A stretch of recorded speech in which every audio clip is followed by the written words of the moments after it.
مدينة راس البر وجمال مدينة راس البر.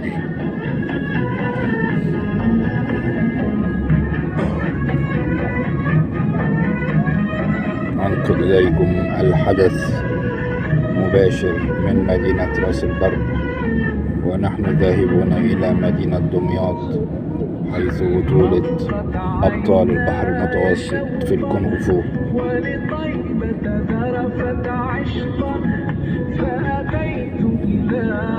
والساعة الآن 7:00 صباحا.